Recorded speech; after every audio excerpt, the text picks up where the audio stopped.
यहाँ उपस्थित सभी राजस्थानी प्रवासी भाइयों और बहनों, आपके बीच में ऐसा लग रहा है जैसे राजस्थान में ही बैठे हों। आज ऐसा लग रहा है कि अपने परिवार के लोगों के साथ बैठे हैं, उनके साथ मिलना हो रहा है। आज चुनाव के निमित्त आप सब लोगों से मिलने का अवसर मिला है। मेरे पूर्व के वक्ताओं ने अनेक बातें इस चुनाव के संदर्भ में भी, डबल इंजन की सरकार फिर से बने और राजस्थान में किस प्रकार की एक नकारा सरकार है जिससे राजस्थान की जनता त्रस्त है, ये भी चर्चा आपके बीच में की है। मैं ये कह सकता हूं कि कर्नाटक की जनता जानती है कि यहाँ बजरंग दल चाहिए या पीएफआई चाहिए, ये राजस्थान की जनता 10 तारीख को तय कर लेगी। कर्नाटक की जनता तय कर लेगी। और यहाँ प्रवासी राजस्थानी है, जहां जन्म राजस्थान में लिया होगा लेकिन अपनी कर्मभूमि के रूप में यहाँ के संस्कृति, यहाँ की सभ्यता, यहाँ के आर्थिक उन्नति और प्रगति में अपना महत्वपूर्ण योगदान देने वाले आप सब लोग, कहा कैलाश जी ने कि जो दूध में से, और कोई कह रहा था कि खिचड़ी में घी की तरह मिल जाते हैं, और राजस्थानी अपनी कार्य कुशलता, अपनी दक्षता के दम पर जहां भी जाते हैं अपने आप को साबित करते हैं और अपनी दक्षता, कुशलता और व्यवहार के कारण अपना सर्वश्रेष्ठ वहां देने का काम करते हैं।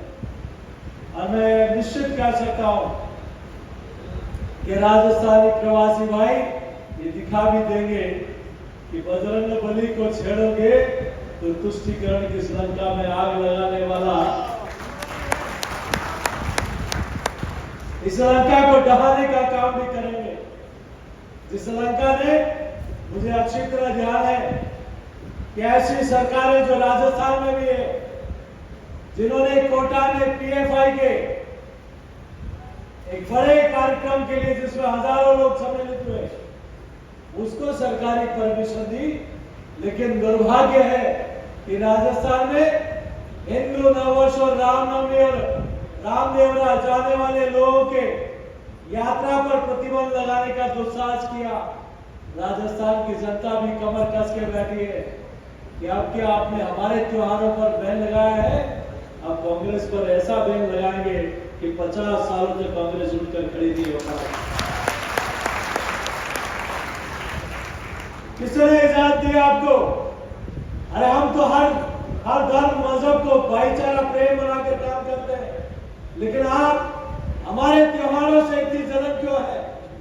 आप भगवान प्रभु श्री राम का कोई नारा लगाता है तो उसके ऊपर करौली में आप एफआईआर दर्ज कराते हो।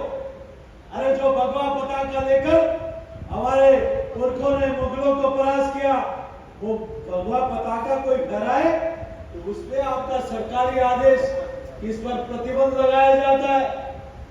आप सालासर में राम दरबार को बुलडोजर से तोड़ते हो, तो दूसरी तरफ देश के यशस्वी प्रधानमंत्री अयोध्या में भव्य रामलला मंदिर की शिला रखते हैं। आप शिव मंदिर को अलवर में ड्रिल मशीन से तोड़ते हो, तो दिल्ली में बैठे नरेंद्र मोदी जी देश के सारे शिवालयों में, चाहे काशी विश्वनाथ हो, चाहे उज्जैन में महाकाल हो, महालोक हो, वहां के जीर्णोद्धार आप और हम सब लोगों ने देखा है। ये आजादी का अमृत काल के साथ हमारी संस्कृति, हमारे संस्कारों का भी अमृत काल है, जहां सारे शिवालय शक्तिपीठ के जीर्णोद्धार का काम हो रहा है। ये देश में पहली बार देखा है। अरे आपके लोग तो देश और दुनिया में पहले कभी जाते थे तो वहां के राष्ट्राध्यक्ष को राजभवन भेंट करते हैं, लेकिन हमें खुशी है कि हमारे प्रधानमंत्री दुनिया के किसी देश में जाते हैं और वहां के राष्ट्राध्यक्ष से मिलते हैं तो श्रीमद् भागवत गीता भेंट करते हैं। ये संस्कृति और संस्कार पूरी दुनिया में पहली बार भारत का पहुंचने लगा है। और आप में और भारतीय जनता पार्टी में अंतर भी देश की जनता देख रही है। कि आप किस तरीके से आपने जयपुर की घटना सुनी होगी। 15 साल पूरे होने आ रहे हैं। जयपुर में एक बम ब्लास्ट हुआ था जिसमें 71 लोगों की जान चली गई, 185 लोग घायल हो गए। उस समय भारतीय जनता पार्टी की सरकार थी, अच्छी कार्रवाई हुई, निचली अदालत ने उनको फांसी की सजा दे दी। दुर्भाग्य की एक ऐसी सरकार राजस्थान में आई जिसने कमजोर पैरवी के कारण गहलोत सरकार अपनी सरकार को बचाने के लिए सुप्रीम कोर्ट के वकील दो खड़ी कर सकती है। आतंकवादी अपने बचाव के लिए 21 सुप्रीम कोर्ट के वकील खड़े कर सकते हैं, लेकिन दुर्भाग्य है कि राजस्थान की सरकार उन 71 लोगों के न्याय के लिए एक भी वकील खड़ा नहीं कर पाई। और दुर्भाग्य इतना भी है कि सरकार का डबल एजेंट जिसको वहां पैरवी करने के लिए खड़ा होना होता है, वो भी 48 दिन तक गायब हो गया। और उसके कारण वो एक आतंकवादी जिनको फांसी के फंदे पर झूलना था वो बरी हो गए। कौन जिम्मेदार है उसका? आज याकूब मेमन को फांसी की सजा होती है, अफजल गुरु को फांसी की सजा होती है, तो आप ही की पार्टी के लोग राष्ट्रपति के पास गुहार लगाने जाते हैं कि इसको माफी दे दीजिए। पाटला हाउस में आतंकवादियों का इनकाउंटर होता है, तो आप ही की पार्टी के नेता सलमान खुर्शीद कहते हैं यार सोनिया जी रात भर सोए नहीं, उनकी आंखों से आंसू टपक रहे थे, आतंकवादियों की हत्या हो गई, इनकाउंटर में मारे गए। एक पक्ष ये है तो दूसरा पक्ष ये है कि उरी और पुलवामा में कायराना हमला हमारे सैनिकों के ऊपर किया, तो दुश्मन राष्ट्र में घुसकर भी आप हम सोए नहीं और जगे उससे पहले दुश्मन राष्ट्र के घर में घुसकर आतंकवादियों की कब्रगाह बनाकर हमारी सेना। उसका कारण था दिल्ली के शासन पर 56 इंच के सीने वाला राष्ट्र हमारे प्रधान सेवक बैठे हैं। अभी कह रहे थे कई सारी बातें मेरे पूर्व के वक्ता, लेकिन मैं आपके बीच में इतना कहना चाहता हूं, ये डबल इंजन की सरकार है जो देश के लोगों ने पहली बार, पहले 300 दिनों में गरीब का मकान बनता था, नरेंद्र मोदी जी के आने के बाद आज 100 दिन में गरीब का मकान बनने लगा है। पहले 25 वर्ग मीटर में बनता था, आज पहले 20 में बनता था, आज 25 वर्ग मीटर में बनने लगा है। पहले 70-75 हजार देते थे, आज मोदी जी 1.5 लाख रुपया देते हैं। चाहे गरीब हो, युवा हो, महिला हो, हर वर्ग के सशक्तिकरण की बात होती है। पहले हमारी कमजोर अर्थव्यवस्था में हिंदुस्तान गिना जाता था, लेकिन वक्त बदला है। देश के यशस्वी प्रधानमंत्री जी के नेतृत्व में जिस देश से हमने गुलाम बनाया, उस ब्रिटेन को भी पछाड़कर दुनिया की टॉप 5 अर्थव्यवस्था में भारत पहुंचा है। ये देश की यशस्वी प्रधानमंत्री। पहले हम आशा भरी नजरों से दुनिया की तरफ देखते थे कि दुनिया में क्या देगी, दुनिया में क्या निर्देश दे रही है, दुनिया में क्या मदद दे रही है। लेकिन आज वक्त बदला है, दुनिया भारत की तरफ देखती है कि भारत और भारत के प्रधानमंत्री क्या कहने वाले हैं। ये 2014 के बाद परिवर्तन है। हम सब लोगों का सौभाग्य है कि ऐसे कुशल नेतृत्व के बीच में आजादी के अमृत महोत्सव देश मना रहा है, और इस संकल्पना के साथ कि भारत आजादी के जब 100 वर्ष पूरा करेगा तो भारत दुनिया का सिरमौर बनेगा। इस संकल्पना के साथ देश के प्रधानमंत्री काम करेंगे। अभी रेल की बात हो रही थी, अभी एयरप्लेन की बात हो रही थी। आजादी के इतने वर्षों में जितने एयरपोर्ट देश में बने हैं, अरे उतने मोदी जी ने 9 वर्ष में बना लिए। अब तो तेजस ट्रेन चली है देश में, और बेंगलोर और राजस्थान को जोड़ने के लिए वंदे भारत ट्रेन भी आप सब लोगों को देखने को मिलेगी। आप और सब लोग सौभाग्यशाली हैं कि कुशल नेतृत्व हम सब लोगों को मिला।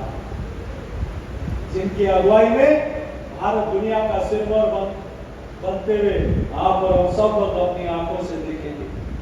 आप और हम सब लोग इस कश्मीर के उस बात को भी नहीं बोल सकते जहां लोग कहते थे कि धारा 370 हटाना तो दूर, देखा तो भी देश में जलजला मच जाएगा, और उन पत्थरबाज भेड़ियों के गले में पट्टा डाल दिया और कश्मीर से धारा 370 हटाकर सबसे ऊंचा तिरंगा फहरा दिया।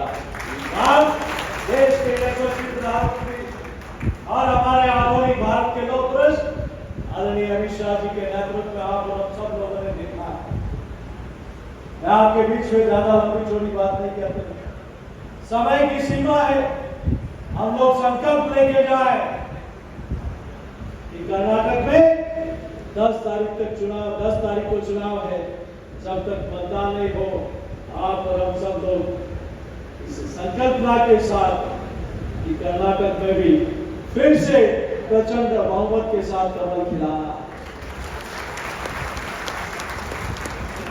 और कर्नाटक में कमल खिलने के बाद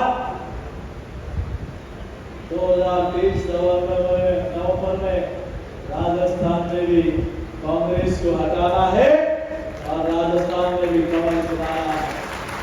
आगे हम सब लोग आपको निमंत्रण देके जाते हैं, लेकिन हम सब लोग इतना जरूर आपके बीच में कहते हैं, सब पूरा सम्मानित मंच बैठा है कि जिस प्रकार के हालात राजस्थान में है, कांग्रेस का आना मात्र 1.5 लाख वोटों का अंतर रहा, उसके कारण एक ऐसी सरकार आ गई जिसके कारण राजस्थान का विकास अवरुद्ध हो गया। एक ऐसी सरकार आ गई जिसमें दलित और महिला अत्याचार पर पूरे देश भर में 1 नंबर पर राजस्थान को पहुंचा दिया। मीरा पन्ना और पद्मावती, हाड़ी रानी अमृता देवी, कालीबाई का और गौरवशाली इतिहास का राजस्थान, उस राजस्थान में रोज किसी बहन बेटी के साथ अत्याचार और दुराचार होता है।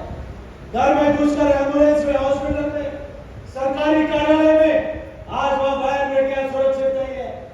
लेकिन ये तय है कि भारतीय जनता पार्टी की सरकार आएगी तो ऐसे दलितों को ऐसी कठोर सजा मिलेगी तो ऐसा अपराध करने से पहले 100 बार सोचेंगे, जरूरी है। आज वहां के हालात आप और हम सब लोग देख रहे हैं। वहां का युवा अपने आप को ठगा सा महसूस कर रहा है। जिनको कहा था कि हम आपको बेरोजगारी बता देंगे, आज किसान के हाल बेहाल है। जिनको कहा कि हम कर्ज माफी करेंगे, वहां की विकास की गति रुक गई। 4.5 वर्ष सिर्फ और सिर्फ अपनी कुर्सी बचाने के अलावा राजस्थान की सरकार ने कोई काम नहीं किया। आप सबके चरणों में प्रार्थना है, ये पूरा मंच आपके सामने ही प्रार्थना करता है, ये उठिए और ये संकल्प लीजिए कि कर्नाटक की जनता भी और कर्नाटक के चुनाव में भी हमारी सर्वश्रेष्ठ भूमिका रहे, और आने वाले 10 तारीख के मतदान में आए यहाँ पर हम सब लोग एक बजरंगी की भूमिका में। आप इस कर्नाटक की धरती पर बैंक लगा रहे हो, वो भी बजरंग दल पर। जब बजरंगी उठ के खड़ा हो जाता है तो सब जगह बचल जाता है कर्नाटक। और कर्नाटक की जनता और कर्नाटक राजस्थान के हमारे प्रवासी भाई पीएफआई को समर्थन देने वाले और बजरंग दल को प्रतिबंध लगाने वालों को सबक सिखाता है। तैयार है हम सब लोग, तैयार है हम सब लोग। ये वही लोग हैं जिन्होंने कहा कि राम काल्पनिक है, ये वही लोग हैं जहां हिंदू आतंकवाद की बात करते हैं, ये वही लोग हैं जो आतंकवादियों के मरने पर जिनको रात भर नींद नहीं आती, जिनकी आंखों से आंसू निकलते हैं, ये वही लोग हैं जो कहते हैं भारत मेरे टुकड़े होंगे इंशाअल्लाह इंशाअल्लाह, जिनके समर्थन में जाकर खड़े रहते हैं। ये वही लोग हैं जिन्होंने देश की प्रधानमंत्री की कुर्सी के लिए इस भारत माता के टुकड़े करा दिए। ये वही लोग हैं जो देश को इतने सालों तक नारे देते रहे। आइए आप और हम सब संकल्प लेके जाए कि कर्नाटक में कमल खिलाना है। उठाए दोनों हाथ और संकल्प की मुट्ठी बने और ये संकल्प लेके जाए कर्नाटक में 10 तारीख मतदान तक हम पूरी ताकत के साथ इस काम में लगेंगे।